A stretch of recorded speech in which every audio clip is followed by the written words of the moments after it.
Hello and good morning, everyone. Welcome back to another episode of Good Morning Let's Basketball. If you guys are not subscribed yet, make sure you hit that subscribe button as well as like and comment any opinions or thoughts that you guys have at the end of the video. But with that being said, let's go ahead and kick off our first topic. One of the things that's been kind of going around social media and has been on ESPN's watch is the question, which record is going to be harder to break? Is it LeBron's scoring title or Stephen Curry's three-point record? Honestly, I'm going to save my thoughts for the end. Victor, Kevin, do you guys want to kick us off? I, Yeah, I something I kind of wanted to say real quick too, like before we kind of voice our answers, is that both of these guys are still playing and these records are still counting. So we don't even really know what the final record is going to be before these guys end up retire. I mean, LeBron definitely has a few more years left in him. Steph, I'd probably say, has 3 or 4 years left in him. Might play a little bit longer than LeBron, but both of these records took a long time to beat. I mean, how long did it take to break the Kareem scoring record? It was about 30, 40 years. That record basically seemed untouchable. It took the greatest player of all time to come into the league in order to break that record. And then Steph Curry's current three-point record, it basically took him until he was 34, 35 years old in order to break that record. And like I said, these records are still counting. Like there's no final number. I mean, I couldn't even give you a decent prediction of what they could end up at, but Curry might end up around 3,500 threes, maybe even closer towards 4,000, depending where he's at right now. But if I had to pick about which record would probably be broken first, I would probably say three-point record. That one's been broken more often within the past years of whatever the record has been set. I believe Reggie Miller got close to it at one point, then Ray Allen took it over. James Harden actually moved into the third spot earlier this year, and then Steph Curry obviously broke it last year. With the amount of shots that players put up in games and how people are just becoming better overall shooters and also deeper three-point shooters, I definitely see that this is something that could a record that could be broken. I mean, we see guys like Trae Young and Luka, they put up a lot of shots in a game, and a lot of those shots are threes. And they do have games where they make 6 threes, 8 threes. They also have games where they don't make very many.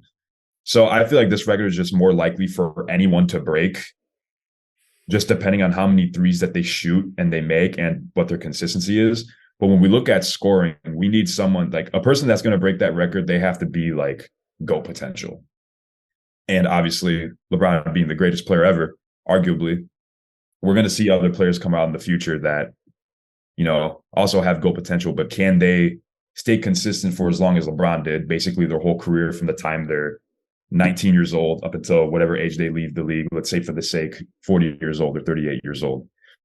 So, yeah, I feel like the three-point record is just more simpler to be broken because of the amount of shots that players shoot today. But I think it's going to be a long time until we see either of these records being broken because we don't even have a final number on it yet. I think that it took him a lot longer. I mean, he had to play his whole career to basically beat this scoring record, and Curry played 882 games to beat the three-point record, and Ray Allen's number two at 1,300 games. So I think that just going into that, I think the three-point record is way easier to break than the all-time scoring record, because to put up 38,000 points is ridiculous, and two players have only done that. And just the threes with how the game has been changing, I think that record is going to be broken and could be breaking way easier than LeBron's record. And I think a record that's actually way more impressive than both of these records is actually LeBron's streak of scoring 10 plus points in the NBA. So for all time, LeBron is at 1,151 games. Number two is Jordan at 886 games, and Kareem at 786 or 787 games. And the longest active streak of scoring 10 plus points in the NBA at today's NBA is LeBron at number one. Then Joel Embiid at 135 games. Tatum is third at 129 games. So that just kind of proves a little bit how hard that streak of scoring 10 plus points per game is compared to these two other records, I feel like. Yeah, longevity definitely plays a factor into this one, I would say, because I mean, looking at these guys, like we said earlier, they didn't break it until they were mid to late 30s into their career. So if there any is players out there that can break these records, like a player that I had on mind that could possibly break that could possibly break this 3-point record currently playing right now, like I think I said them earlier, was either like Luka or Trae Young. Will they do it as quick as Curry did? Absolutely not. He did it in about, I would say, damn near half as many games as it took Ray Allen to do it. So yeah, I think longevity just takes. This all depends on longevity to me. They'll make their shots. They're going to be great 3-point shooters forever, but are they able to play as long and be that good for long? Is basically what I think it comes down to. I mean, you guys hit on pretty much all of the points that I was going to hit on, especially you, Kevin, when you mentioned that Curry is only 35 right now. Obviously, his title is probably a lot more. Like, there's probably going to be a lot more threes added to his record as opposed to LeBron's. That would be my assumption because, longer period of time, obviously, in the next few years that LeBron is on his way out. I think that he's obviously going to slow down maybe even a little bit. And that's going to have a huge effect, I think, on the overall number that we end up with. As for Curry, it doesn't seem like he can take 10, 15, threes a game probably until he's about 40. I mean, 15 is excessive, but let's say 10, and I think that even when he's 40, he's still going to be able to knock those down. So Curry's record, I think, I think people are like discarding it a little too fast. I think people are saying, like, oh, it's not even a question. LeBron's going to run away with it, obviously. But I think that when it comes to, like, honestly, I fucked up that whole thing. But whatever, I'm going to keep going. So I don't know. I just think that with Curry and his overall record, I think that there's not a lot of players that have done that. Obviously, Curry's, changed the game of basketball completely. And I think it's going to take a while for NBA players to catch up, both from a coaching standpoint. I don't think that there's going to be a player that's allowed to take as many threes as Curry. I don't think that there's really going to be somebody that's as proficient at shooting as him either in the next few years. I mean, we all have our guesses at people that could come into the league and, be sharpshooters, but it seems like the demand isn't as there for the type of player that Curry is. I think it's more so towards a very complete player that's good on both ends. But obviously we see that, Curry still wins championships playing the way he does. But yeah, I guess still, even with that being said, I would probably say LeBron's record is still going to be harder to beat just because, I mean, like you guys said, going off of which records have been broken, more frequently, it's definitely not LeBron's. Curry's record will be broken earlier. I think LeBron's will hold longer. Yeah. You kind of brought up something too, like about just being like a more proficient player and being good on both ends. That's the thing with this 3-point record, though, is that in order to break this 3-point record, you don't have to be like the best player on the team or like a 30-point per game scorer or a GOAT potential level player. Really, all it comes down to is how many threes can you hit. We've seen a lot of the greatest 3-point shooters we've ever seen. They were never necessarily like a number one option or best player on their team. Look at guys like Ray Allen. I mean, guys in the past like Kyle Korver, who are amazing 3-point shooters, JJ Redick, who had a lot of threes in games. They were never necessarily the number one option, but they were great shooters. So it could be someone random that is just a spot up shooter, maybe not even a top 3, 4, 5 player on their team. It could just be someone that just hits a bunch of threes.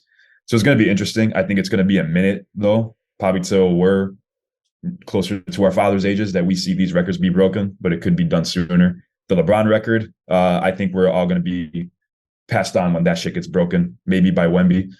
I definitely don't think so, though. But, this 3-point record could definitely get broken within the next 5, 10, 15 years, I think.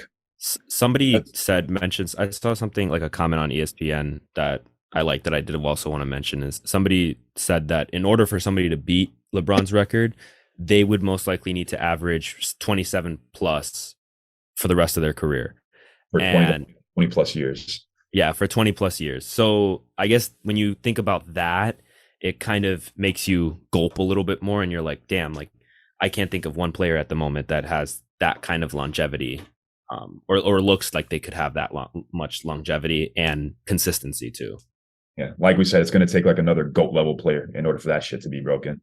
Well, dude, his streak is ridiculous of scoring 10 plus points per game, and it's still going on, I think. Don't you guys think that's a harder record than either of the Curry's 3-point record or LeBron's 38,000 points Well, you said who was second and third on that list? Tatum and Embiid, for active players? active players. See, also that doesn't necessarily factor in time missed, does it? Because they're going to be a player who can miss a whole season, but as soon as they start playing again, they're still scoring 10 plus points a game. So while they can break LeBron's active record of 10 plus points a game, were they getting 30? Were they getting 20, 25, or were they just getting something near 15? Is it just an overall good score? And can they do that for 20 years? Embiid, obviously, he's missed a lot of time in his career. He missed the first 2 seasons of his NBA career, which could have, if he played those seasons, he could be someone that could break this record. I definitely don't think so, but he is a scorer. He's going to find a way to get 10 points a game. But wait, what was you saying? Like, is it if they miss time and stuff? Yeah, like I don't think does that stat factor in like a player like missing time? Let's say the games they played, like, yeah, they scored 10 plus points, but let's say they missed like 30 games in the season. The record, I don't think, gets wiped. It just counts the games that they played. Yeah, it's only games played. So if they play 5 minutes and don't score 10, then the record snaps. Okay. So yeah, like I said, like it kind of just depends on like how many points they score in order to like kind of compare it to like them reaching 38,000 or whatever that final number is going to be whenever LeBron makes his way out of the league, I think. Yeah, But I mean, well, I was just gonna say, I mean, to reiterate basically what you said, I think that it says a lot, or it's not that it says a lot, but first of all, obviously the two players or the players that you mentioned on that list are younger, so who's to say that they'll continue to do that throughout the course of their season or throughout the course of their career. And then also, I just wanted to say that, dude, I don't know why, but I keep fucking bugging out and like losing my train of thought completely. But just move on to the next topic, man. yeah. So on the topic of amazing scores and good 3-point shooters, Ben Simmons says that he plans to dominate next season and that if he were to play his current self right now against his last season self, then he would bust his ass.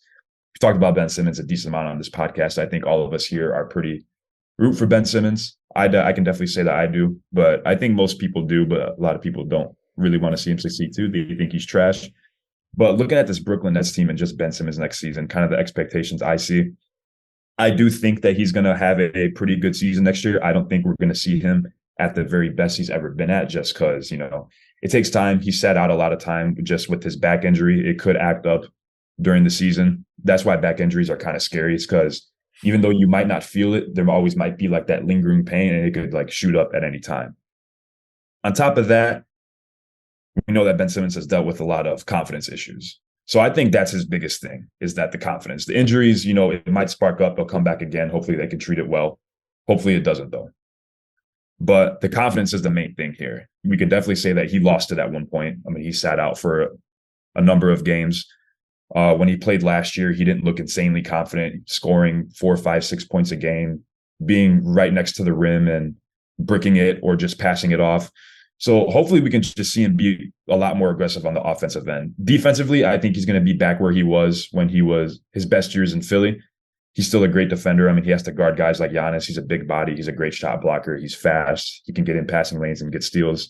He definitely makes a presence known on his defense, and I think that'll be this upcoming season, his defense will be where it needs to be.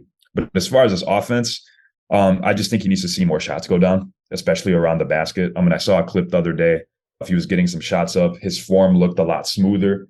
It looked a lot better. I'm not anticipating Ben Simmons to get into next season hitting mid-ranges like they're nothing or hell, even hitting open threes, because that's just not how it works. It's going to take a lot of time and a lot of repetition. We saw the same thing with Lonzo when he got to New Orleans. When he was switching up his form a lot, it kind of took him a second to become a good shooter. And then it really sprung out when he got to Chicago and he was shooting around 45% from three during the season. So I think Ben Simmons will have a very solid year with Brooklyn. They have a very young team. And I do think he will surprise a lot of people next year. But don't expect this guy to average 15 points a game. That's where people get confused on this guy. He's still not a scorer. He never really was a scorer. So as long as he can play his role of being good on the defensive end and helping out as much as he can on the offensive end, I think they'll find success, and I think he'll definitely gain his confidence back. Do you think they're gonna make him a starter? Oh yeah, I think he'll definitely start on this team. He's definitely very much talented enough to start on this team. I mean, I don't really know who else on Brooklyn can play that 4 position other than Ben Simmons. They already have Nick Claxton at the 5 and Mikal Bridges at the 3. But you don't And think they're gonna make him at the 1? Because no, he, I he definitely don't mainly think so. played he mainly played like at the 1 in Philly though. True, but that was also a few years ago when they needed him to do that. I feel like they have good enough guards now, like Cam Johnson and Cam Thomas, who are very much improving. So I think he can still kind of play like that playmaker role, even playing at the 4. And I feel like they would rather have him do that, grab rebounds and make plays on the offensive end at that position rather than having another point guard in there that can also do the same thing and also get some more scoring in there. I feel like that's definitely the best route that they can take. Who's gonna be their point guard? Cam Thomas? I would probably assume Cam Thomas. Yeah. I mean, he's a great scorer. He's made a lot of improvements. I would say definitely stick him in there, get him that experience. Yeah, for sure. I mean, I like Ben Simmons. I hope he does well. They were saying that they're trying to improve his confidence and stuff and be like, hey, if you have a bad game, it's all right. We'll get the next one. They've been including him in the group chats and stuff and doing like team activities, going out to dinner and stuff. So I think he's finally at a good place, and I think that we can finally see him do well this upcoming season, and he can finally be the number 1 overall pick that he was supposed to be. But I think a lot of pressure was just put onto him too early, and people didn't understand that being his size and his at 6'10" and like what he could have been, I don't think people understood what his game really was, and that wasn't being a scorer. Yeah, I mean, you guys again like pretty much said all of it, but with Ben Simmons, I think it's definitely needed for him to go under like a complete rebuild as a player. It's pretty clear that as a big guard, I mean, it's not that it wasn't working out as well. Maybe you guys would disagree, but that's my opinion. I think that him playing as a guard, being as tall as he is, was something that maybe worked well in college and worked well sometimes on the court, but overall it wasn't maybe what's best for him as a player. So going through this, we'll call it player athlete rebuild, and changing his position and maybe changing his play style completely will hopefully help him get back to being the high caliber player that we all know him as. I do think he's a great offensive player. It's just I don't know if it's so much as confidence as it was he was just required to do things that he wasn't as proficient in as he is, down low. And now we didn't really get to ever see that kind of side of him as a player, but I think it'll be exciting to see him be utilized in a different way. And yeah, hopefully this year he has some good showings. But I think when like your whole fan base is shitting on you, you're gonna lose confidence ultimately. Like Oh, for sure. Philly, Like Philly definitely messed with his head 100%, but it was all a problem. You know what I mean? Like I think that not only was he in his own head, but he was also like you said, he had a lot of pressure on him to do these certain things really well, and when he couldn't do them even close to well, people just absolutely like terrorized him on social media. So there's definitely an emphasis on confidence in there, but the to me the pressure's kind of off now, right? That not and people aren't expecting a lot out of him, just because I think that we've kind of been talking about, oh, is Ben Simmons going to be good this year? Is Ben Simmons going to be good this year for a while now, and it's never really been true. So I think that it's going to be the pressure's off. There's not so much of a limelight on him right now to do well this season. As long as he can just do good, I think we'll all be happy with his performance at the end of the year. for sure. I think the pressure is off. And I thought what was kind of weird that Ben Simmons recently said, and I want to get what you guys think about this, is that he said that if he could get traded anywhere, he'd choose to get traded back to Philadelphia. I did see that actually. He said that he definitely still has love for Philly and that he would possibly like to play there again back in the future. I think they would definitely take him back, but honestly, wherever he chooses to play is up to him. I kind of like him in Brooklyn right now. It's a very young team. I would say it's not a similar situation to what they had in Philly, but those years that he was in Philly, I mean, he was on a team that was very young and they also had some veterans there. And the year that the Raptors won the championship, Philly was a step away from possibly even competing in the NBA Finals. Unfortunately, they lost to Game 7 on that Kawhi buzzer beater. And in those years in Philly, he was playing kind of like that one role, that point guard role. You saw him a lot on the 3-point line and out there trying to make something happen, as opposed to Brooklyn last season.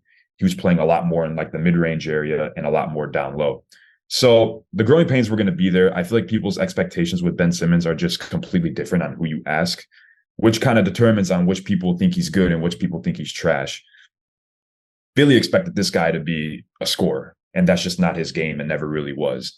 Yes, can he score? Of course he can score, but you don't want him to do that. You're going to win games with Ben Simmons out there facilitating a lot more on the offense and playmaking and doing his thing on defense. So Ben Simmons playing good, you kind of have to ask people like, what is your definition of him being good?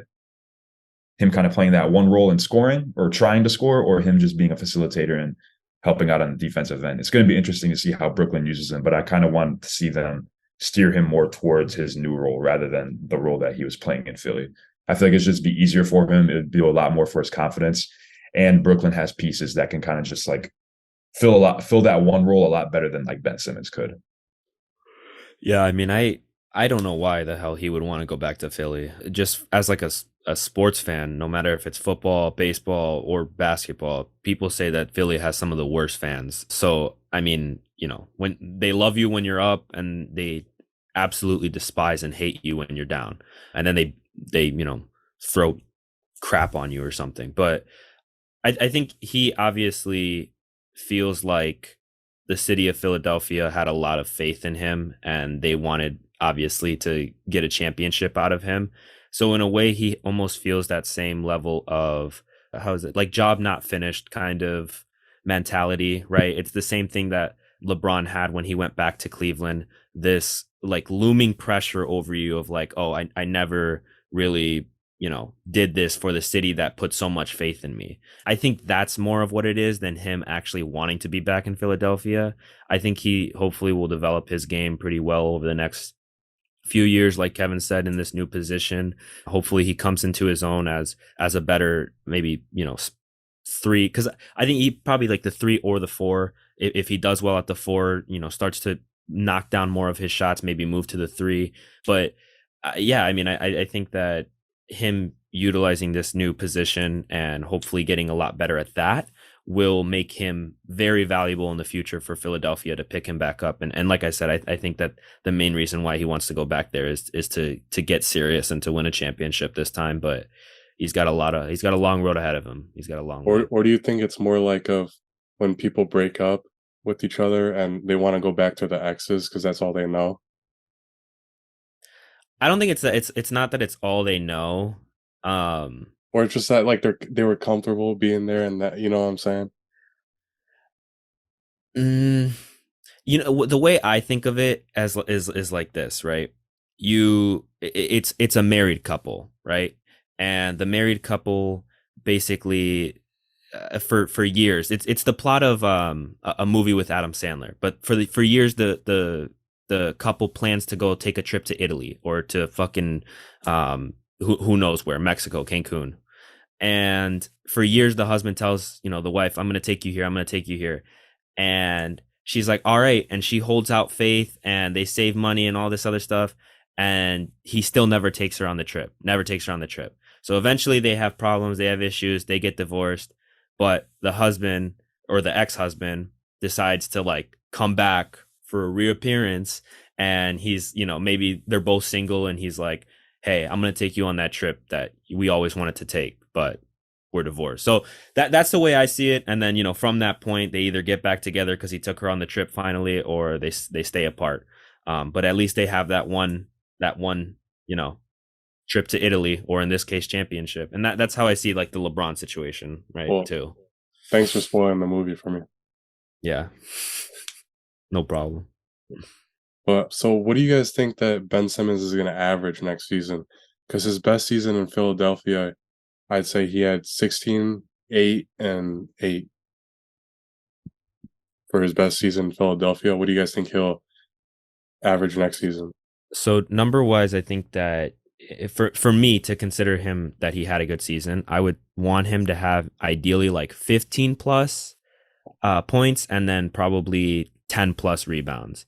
The assist, I don't think we care about that anymore. I don't think we should, because then that's asking him to take over a playmaking role again, and that is something that can lead to him being open for threes or mid ranges and taking those shots, which we know that he's not very proficient at. So I think that in by my standards, to consider him having a good season, 15 plus points per game, 10 plus rebounds, and just playing well overall. You know what I mean? Like, he plays good defense. If we're watching him on the court and he's just doing his job, yeah, I would hope that he would be good. And then, like, field goal percentage, probably something above 40%. I would consider him having a really good season. For points and rebounds, I kind of agree with what Daniel said. I would like to see him be active on the boards. So I would say hopefully anything near 10 rebounds, just limiting those second chance points on the defensive end and also giving the team a lot more opportunities on the offensive end. Nick Claxton will also help with that too. He's the big man in Brooklyn. As far as it comes to scoring, which is the number one thing I wanted to touch up on for average, I feel like he and everyone else shouldn't necessarily worry about that too much right now.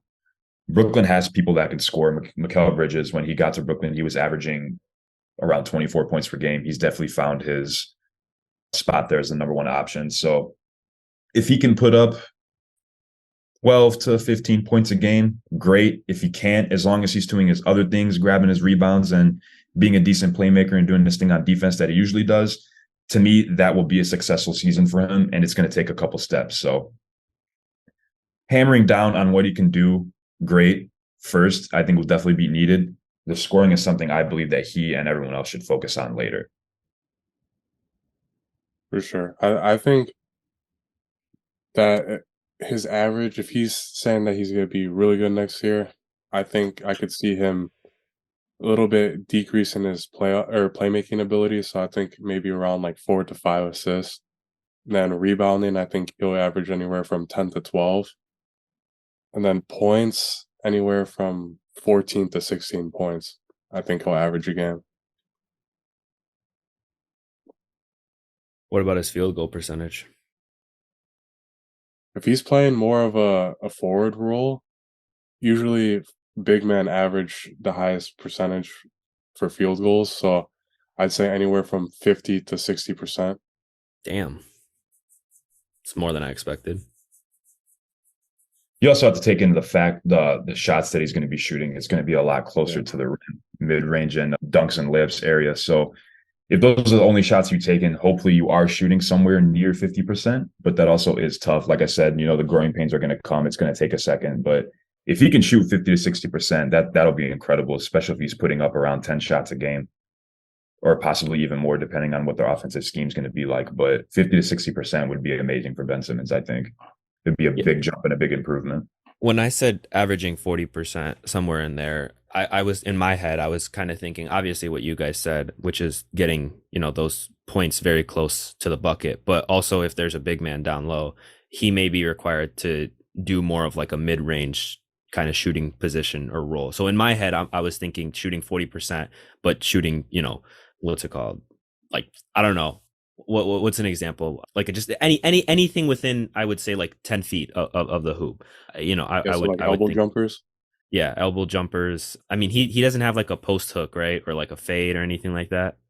If he did, that's also kind of what I was sort of thinking about. I mean, Or I stop definitely and pull mid ranges too. he could definitely throw in like a mix of bags. Like he's in the NBA. He has a pretty decent bag. Right. And I don't know. I just see him if he's going into a forward role, I can see him shooting way closer to a basket. Don't get me wrong. He's probably going to take some elbow jumpers, mid range jumpers. He's not going to just be limited to shooting under the rim. Right. And like what you said, if there's like a big man down there, like Ben Simmons is a big man. He's like damn near 7 feet tall. He's built pretty well. We'd see him post up a lot against guys like Giannis and other big men in the league. And that's how he pretty much got his points in Philly too, was a lot of dunks and layups and attacking downhill. So if he can spot up on the block sometimes, throw in a hook, make a post move, and he's a really strong guy. He can definitely get some buckets down there on some big guys. But a big man that could be seeing a new team here in the next few years, Giannis Antetokounmpo. He's been in Milwaukee his whole career. He's already done great things for that organization, brought them their first championship in many years. But there is a potential that he could leave Milwaukee. And according to an article provided by NBA Central, Lakers and Knicks are among potential landing spots if Giannis decides he would like to leave Milwaukee. And they've already been mentioned as franchises presumed to put interest in him down the road if he decides to leave. But Milwaukee, being aware of this, they made some moves during the offseason with re-signing Chris Middleton and Brook Lopez and replacing the Mike Budenholzer with Adrian Griffin to kind of like appease his interest in coming back to the franchise. So I didn't know gonna that like Giannis did not like Mike Budenholzer. Yeah, I mean, I wouldn't like him either. Whenever Giannis wasn't in the game, he pretty much was just sitting down the whole time. He didn't know how to coach without Giannis. Budenholzer wasn't a great coach. I feel like he should have been fired the year they got eliminated in the bubble. But they ended up bringing him back. They did win a championship, but the team was great. And I still didn't think that the coaching schemes were that great. So Milwaukee making these moves, I think they're definitely aware that it's a possibility that Giannis could leave. And he's expressed that in the past too. He said, hey, if the time comes up, like, sure, I could possibly leave from here. I know he brought up playing in Chicago too, because like, Jordan played there. That was just hypothetical. It's just something that he said, but it's definitely something on his mind. So Milwaukee making these moves, they're definitely going to try to keep Giannis. Of course they are. He's arguably the best player in the league. They want him there. So them making these moves, they're definitely preparing for something. If he comes to the office one day and says he wants to test free agency, it's good to see that. But him going to the Lakers is pretty interesting too. Of course, Lakers gets everybody. They're going to try to find that next number one guy, maybe either when LeBron or AD leaves, depending on what year he's a free agent. The Lakers definitely have the market to pay a guy like Giannis. I mean, it seems like they sign the whole NBA every single year. But in order for them to get Giannis, then that means that they would have to either move on from, I would say, Anthony Davis, or say if LeBron is retired at this point. So that's the only way I ever really see him going to the Lakers, is if one of those guys are gone. I saw something interesting that someone offered a trade idea just to do straight up Anthony Davis for Antetokounmpo for the Lakers and Bucks. You see, maybe 4 years ago, that could have been a trade that could have went through possibly. I still don't think so. Mm-hmm. But right now, these teams would have to be in complete shambles in order for that thing to go through. It would be an insane trade to see. The Lakers would already automatically be title favorites right there if they did a swap for AD for Giannis. Oh, yeah. But that's just a horrible trade for Milwaukee to make, because AD is great. I think he's destined for a great year, NBA champion. He can still play at a very high level, but his longevity is nowhere near as what Giannis's is right now. They'd be talking about it on ESPN for a month straight if that shit happened. Oh, yeah, we'd never be able to escape it. How it affected LeBron's legacy. Playing with Giannis, of course, that would get brought up too. But, him going to the Lakers would be absolutely absurd. What does this mean for LeBron's legacy? LeBron. But, dude, seeing this news, you guys know Giannis is one of my favorite players in the NBA to watch. Really love him, and watching his game, I really like how he presents himself on and off the court. But I knew that Giannis wasn't going to be loyal anymore to the Bucks after I saw that one clip of him talking to Steph Curry after a game. And I think Curry was trying to recruit him to the Warriors, was never confirmed or anything, but honestly, it kind of looked like that. And why wouldn't Curry want Giannis there? They've never had really a good center role because they've always been small ball. And yeah, Draymond's good, but adding Giannis to that team would have been insane. Yeah, no. So when I think of Giannis and kind of where he may end up in the next few years, one of the things that I think he's in a very unique position. Dude doesn't have a home base, right? He doesn't have a home state or city in the US where he can call home. Obviously, he's a foreigner, so he doesn't owe any state or any city. No, he doesn't owe anyone anything. So, he did his job in Milwaukee. He won them a championship. So now I think his question should be in his mind, where do I want to play next? Right. And that can mean a variety of different things for him. He could want to be by the mountains and go snowboarding. All 7 foot of his ass can go down a mountain in Colorado and play somewhere over there.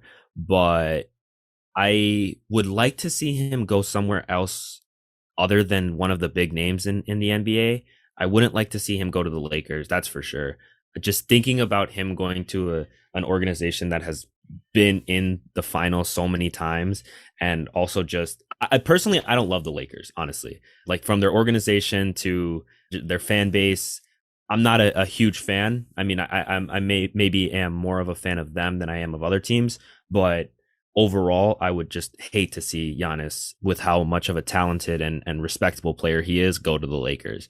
I would rather him go to another city or team that could, win a championship and it means something to the city, right? And that can be a variety of different teams. I mean, I guess Knicks would be a really cool one, but also like the Bulls. Obviously we're a little bit of a bias here, but if you were to come to the Bulls and bring a little bit, bring that name back into the conversation of the best teams in the NBA, I would love to see that. And he could do it. That's the thing. This is one of the only players that we've seen in the last, decade that can legitimately lead a team completely, and take them all the way. That's not something that we can say often about any team. Every team needs, multiple different points of success and expertise. You need a shooter, you need a big, you need a really great playmaker. And so he's a special talent, and I would just like to see him go somewhere where he's still being challenged a little bit to win a title, as opposed to just going to the Lakers and then the Lakers giving him whoever the hell he wants to play alongside. So say he does go to the Lakers and LeBron and AD are there. Do you think, and they win a ring, do you think that his ring counts? I mean, every ring yeah. counts, as much as we may or may not want to say, because if you're questioning if this ring counts, then we have to count for Steph Curry's 2 rings that he won with KD. Do those count? Because it'll be the same people that say KD's rings don't count. But then if you say that, then neither do 2 of Curry's or Dre's or Klay Thompson's. So yeah, even though you do have all these star players on your team, you still have to go out there and win the championship, which is still tough no matter who is on your team. Because say if all these guys were on the team, you're going to get every other team's best game. They're all going to want to beat you, especially in the playoffs. They're going to be on top of their thing. You have to be able to go out there and prove that you guys are the best team and that all these stars can work together. You still have to go out there and win. So yeah, it'll definitely count in my eyes. I think that when it comes to the conversation of, oh, did that ring, was that ring legit? Did that ring actually happen? It's a very dangerous conversation to get in, because obviously whenever a team wins, people are going to say something, like, oh, we could have beaten you if we had all of our healthy players. We could have beaten you if we would have taken game 3 and, J.R. Smith hit that game winner.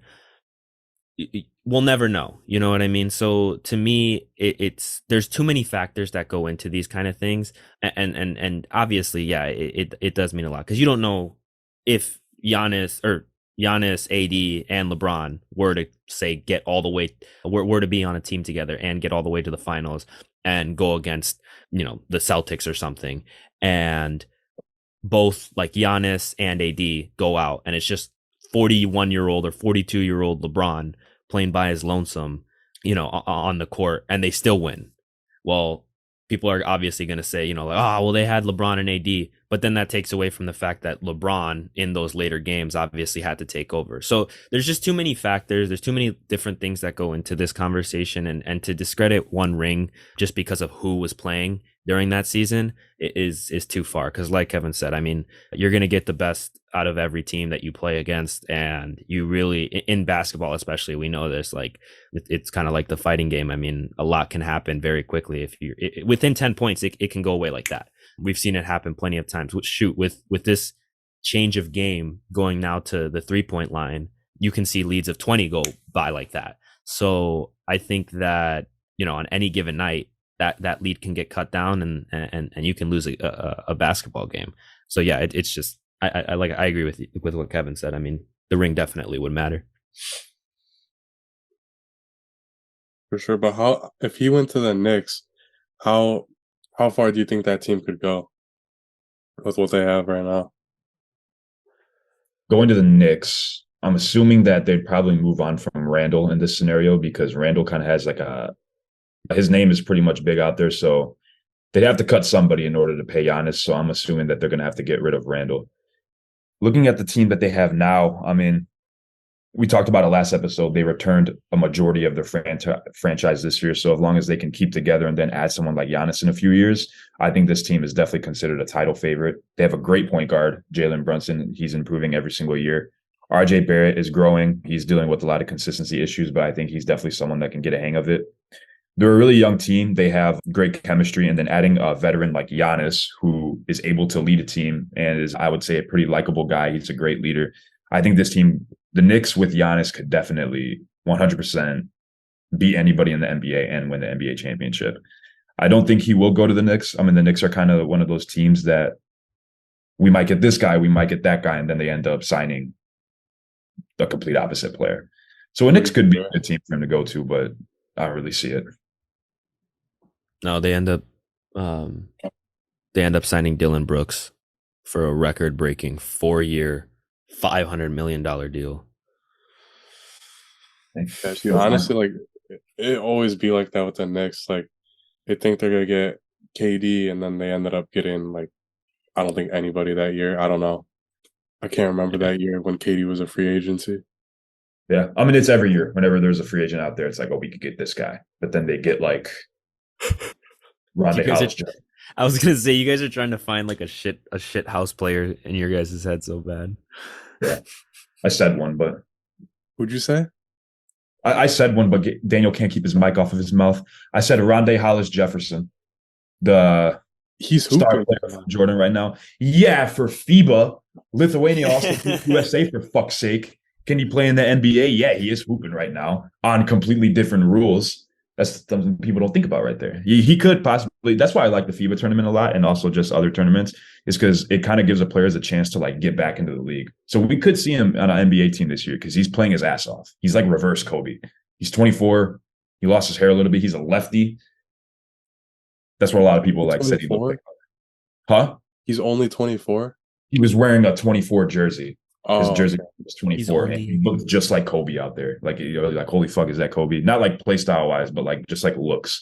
Yeah, like I watched those highlights. He looked exactly like Kobe's game, and you can tell he's been watching him play or his old highlights. I know Tatum was looking at all these memes of how much he looks like Kobe and just fucking steaming, just staring at his phone, about to crush it in half.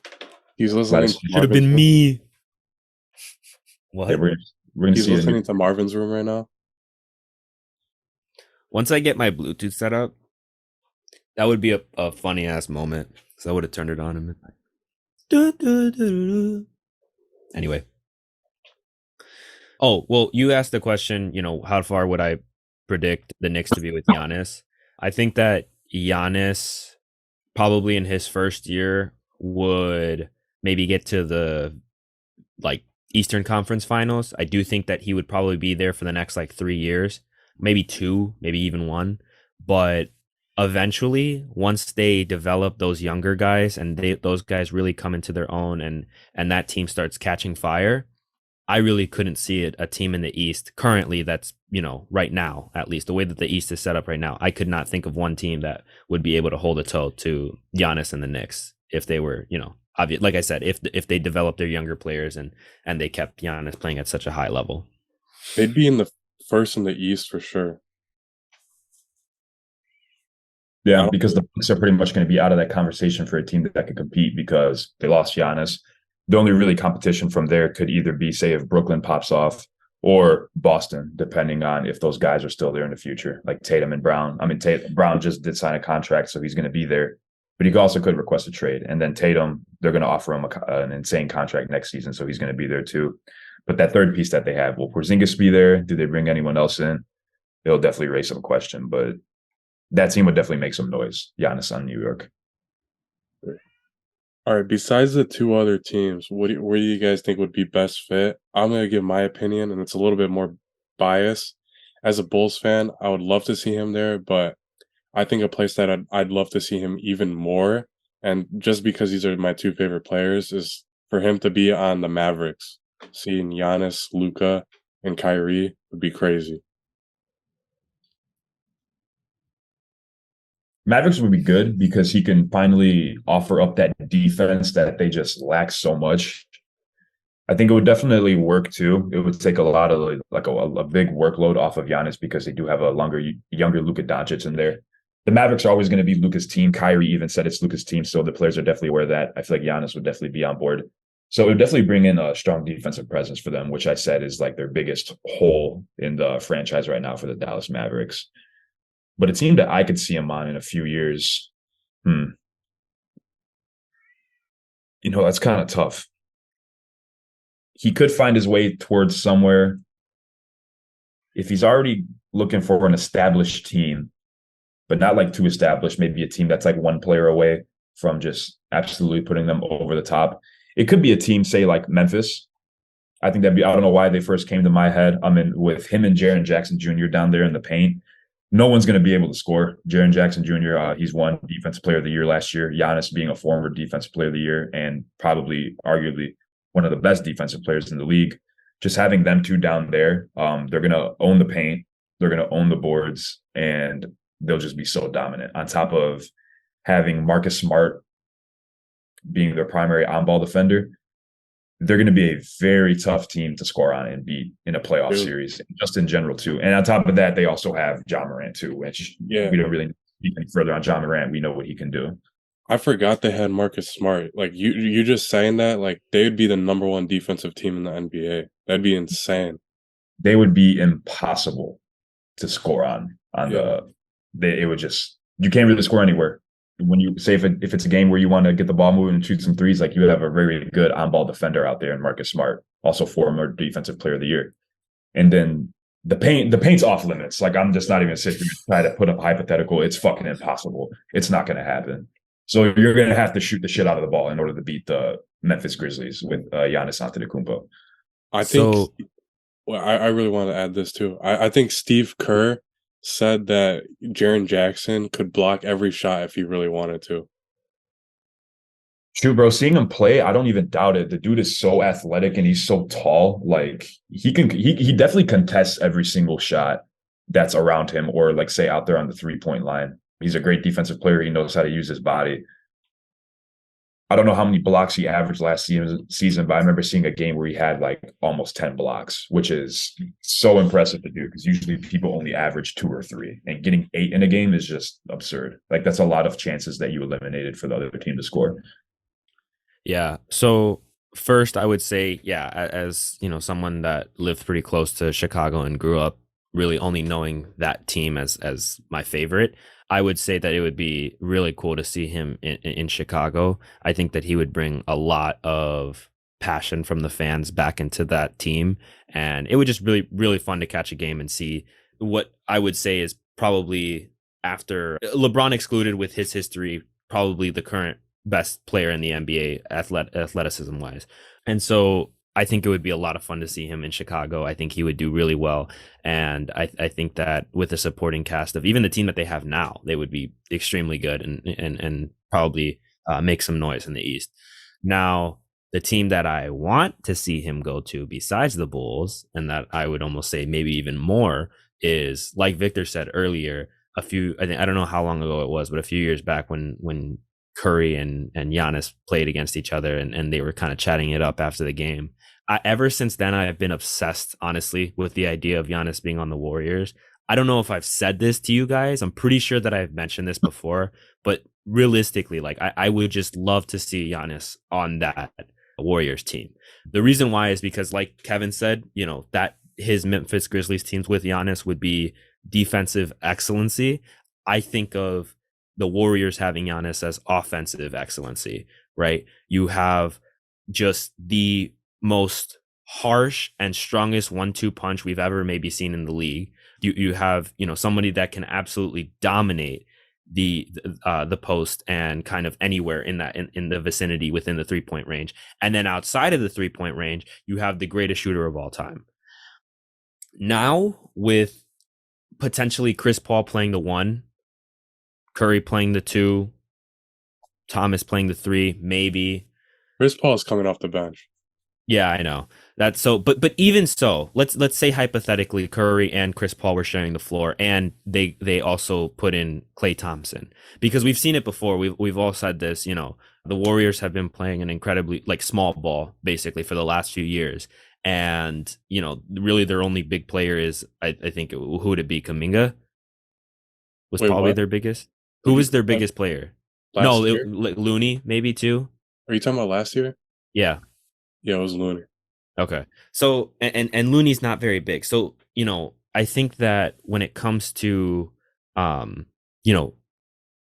just again, offensive excellency, that team with Giannis would be unstoppable. We've said it before, that team, small is very hard to guard. Now imagine if they had the greatest, well, no, okay, sorry. I didn't mean to say greatest, that just slipped out, but one of the great big men that we've seen in the last few decades.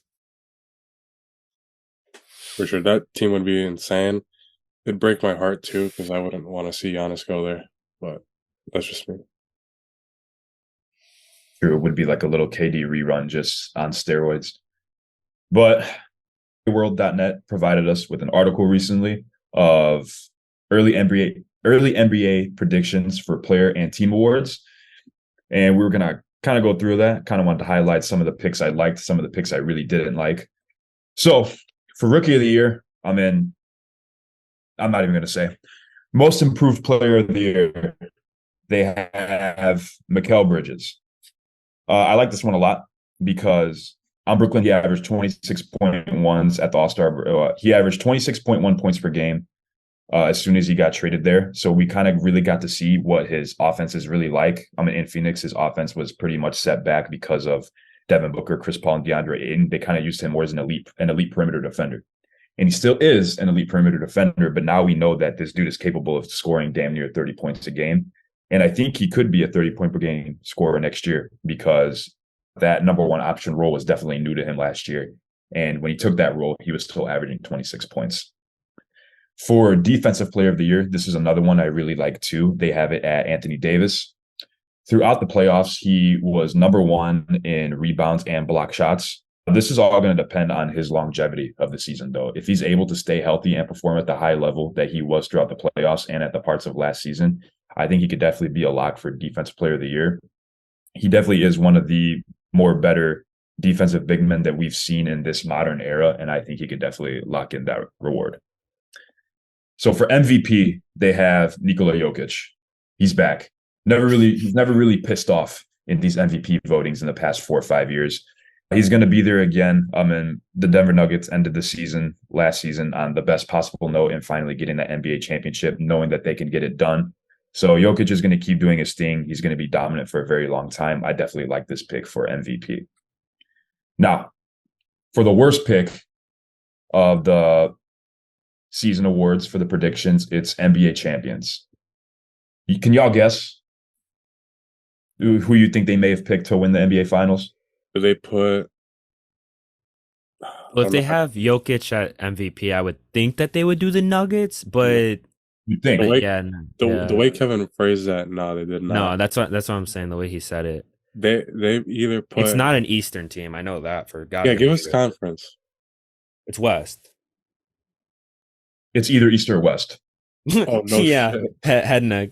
Fucking pick a fucking team. I think they put Celtics. Hold on, wait. Let me think. They definitely. I'm telling you, they did not pick an Eastern Conference team. I'm gonna say. Sure about that? Suns could be in there, or I feel like a lot of people have been saying Clippers, and I know you would disagree with that. I even disagree with it, but a lot of teams have been saying Clippers. Yeah, I guess I'll go Suns. Who do they pick? All right, so Vic said Celtics and Danny said Suns. Daniel was correct. They have the NBA champions next season as the Phoenix Suns. And according to the article, they said that the finals will be between the Celtics and the Suns. So Victor, you were kind of half right in this scenario. And they said it will It will last 6 games, but the Suns will end up as the winner for the 2023-2024 NBA champions, NBA world champions, Phoenix Suns. Oh, Yes, world champions. I said it. Sue me.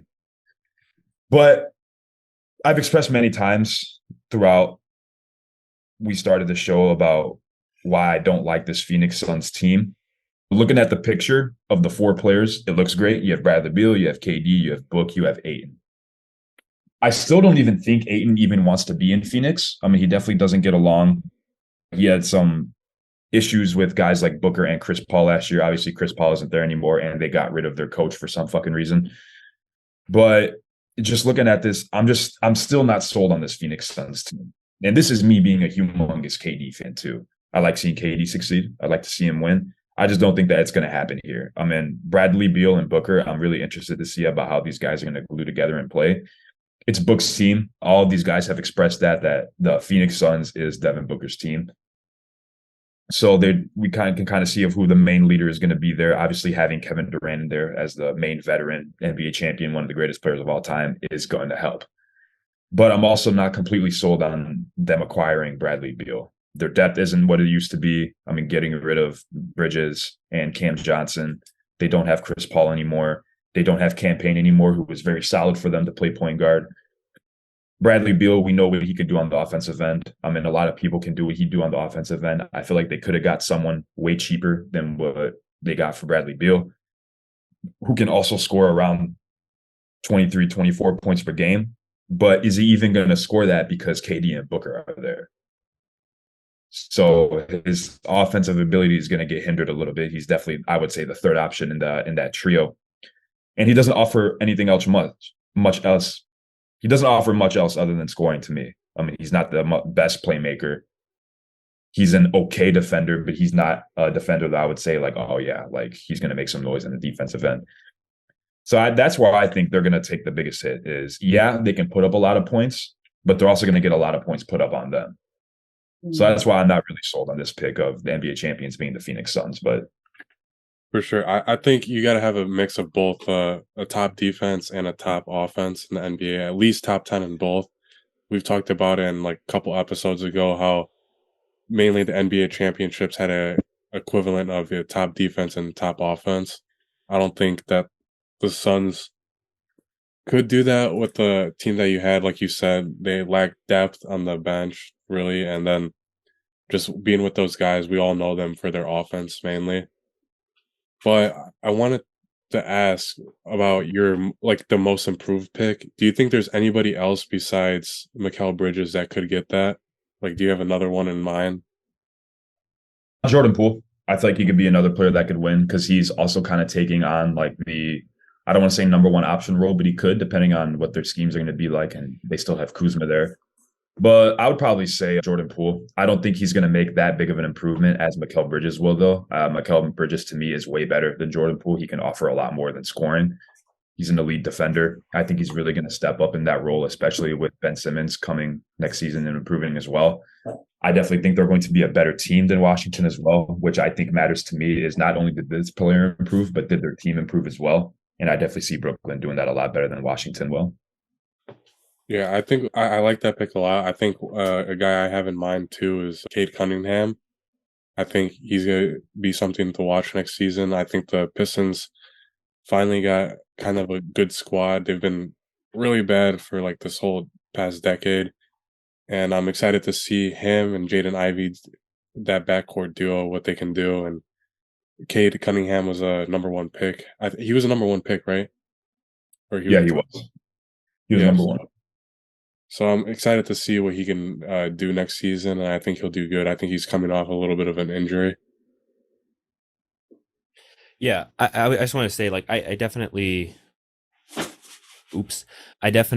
think that I actually do like the Suns pick for who's going to win the Western Conference, just because I do think that team is very star-studded, and I just don't love a lot of the other teams in the West right now for beating them on paper. That being said, I have been very vocal about when it comes to teams having a lot of star power, how they don't work out. So if there's anything that's going to destroy that team, it's like what Kevin said, and I think you did too, Victor. The player personality, issues within the team of Ayton having problems playing in Phoenix, and then also KD just maybe never being happy wherever he ends up. So that's something. As for, who potentially could be the most improved player, because that was the other one that you guys were mentioning, right? Yeah. Yeah. So I think honestly, is it stupid for me to say that it could be a player that has already been great, that had went through like a period of time where they just weren't, very good, and maybe they have a really good season next season? Like, it could be somebody like that, right? Because Yeah. in my head, I think that there is a lot of hope and a lot of people predicting that the Clippers will be good this year. So to me, I could potentially see Paul George Oh, or no, no, no. Russ. No, It it can't be couldn't be like them. that. It can't be like that. Like, it can't be that all-star level of player. I feel like it Okay. has to be someone who what do you think, Kevin? Doesn't it have to be, like, someone who was doing good and then they kinda fell off for a couple seasons for some reason, and then Not even that, honestly. I mean, it's just a player that you can't have all-star level players into the previous all-star level players into the topic of most improved. Okay. Mhm. Is that like a rule, or is that like just like it's never been I done mean, and it shouldn't be done? it's just common sense. Oh yeah. No, I think there Like, is like put it in the best way possible. I think there is, technically you can qualify for it. I can't remember who won it a couple years ago or something that they did kinda great, and then they, like, fell off for a bit, and then they were considered in the most improved just be I think it might have been no, not him. I don't know. Who were you thinking?